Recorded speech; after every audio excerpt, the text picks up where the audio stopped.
If you have an extra person to help or even just a bike stand, this project will be a bit easier.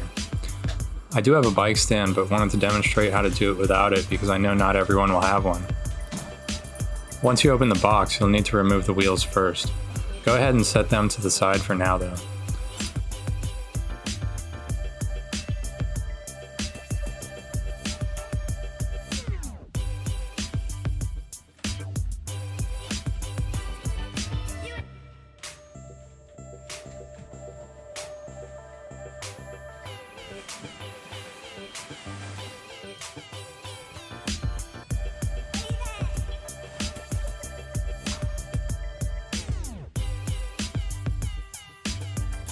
Once you pull the frame out, you can start removing some of the packaging on it.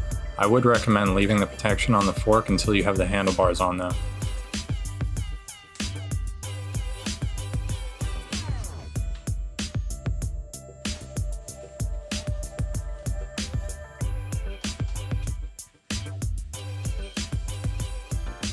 The handlebar will be zip tied to the frame.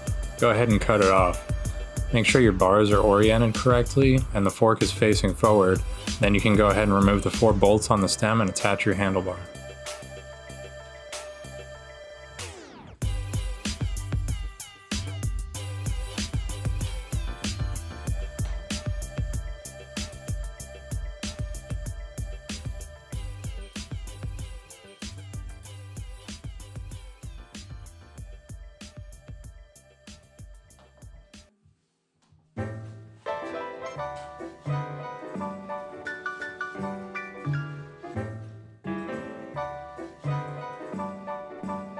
I left the handlebar kind of loose so that I can adjust it later on when we have the rider on the seat.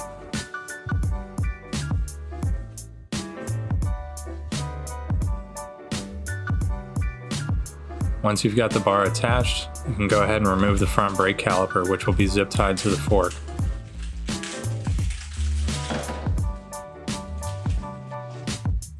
There are some rubber bands holding the caliper mount together.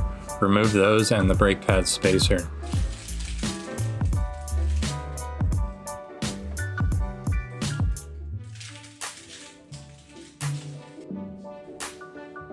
Double check that your cable routing is in the correct position, and then you can go ahead and attach the front caliper. We're just going to hand tighten it for now, as the caliper will need to be set once the front wheel is mounted. Now we're going to install the dropper post. Go ahead and remove the reflector off the seat and any other reflectors off the bike, unless you want your friends to make fun of you. Yeah, you can go ahead and throw that in the trash. Now take a look at the bottom of the dropper. The plastic piece slides off and is what you will use to measure the cable and sheathing to set up the dropper. This should be done for you, but you can double check as I demonstrate here.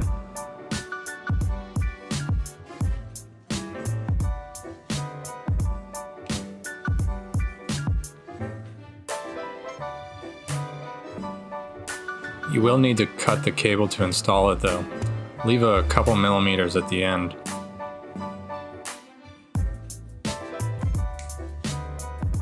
Now if you look at the 2 holes on the dropper actuator, one is open and one is closed. You're going to take the cable stop and insert it perpendicularly into the open side. This will allow you to swing the cable 90 degrees and push the cable stop through to the closed loop side. Then simply pull down until your cable sheathing locks into the bottom of the dropper post and you're good to go. At this point you'll probably realize that you should have already loosened the seat collar, so go ahead and do that if you didn't. As you insert the dropper post, use your other hand or a friend to gently pull the slack of the cable near the head tube.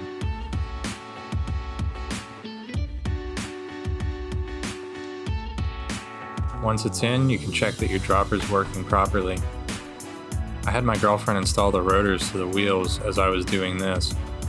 Make sure to use the included lock spacers between the rotor and bolts and that they are facing up. Now that we've got our saddle on, we can flip the bike over if we don't have a bike stand. To attach the derailleur, slide the chain onto the front chainring. Make sure this little guy is spun around to the correct position as shown. Your drivetrain should be set up perfectly from Bikesdirect, so all you need to do is attach the derailleur bolt.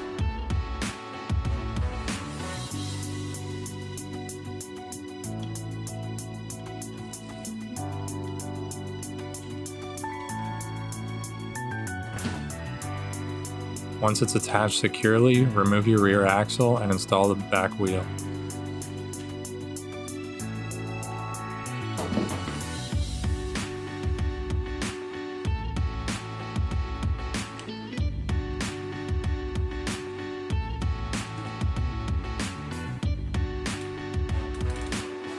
I removed the chain from the front chain ring at this point, but you don't need to.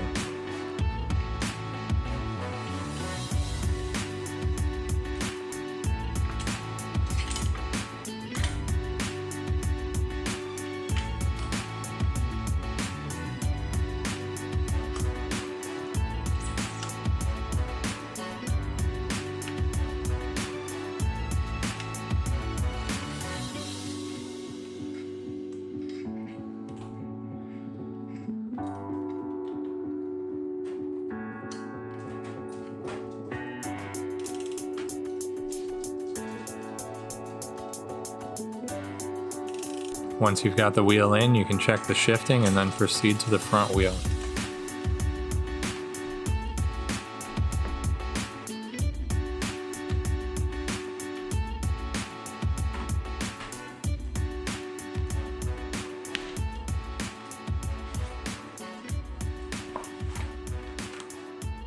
Once you take the front axle out, go ahead and slide that front wheel in.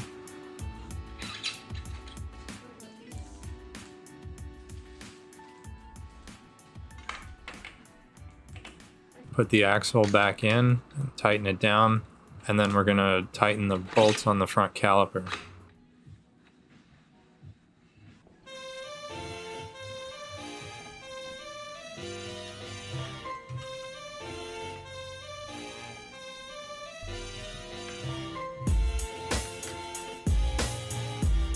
You're going to tighten them most of the way, but make sure the caliper can still move freely.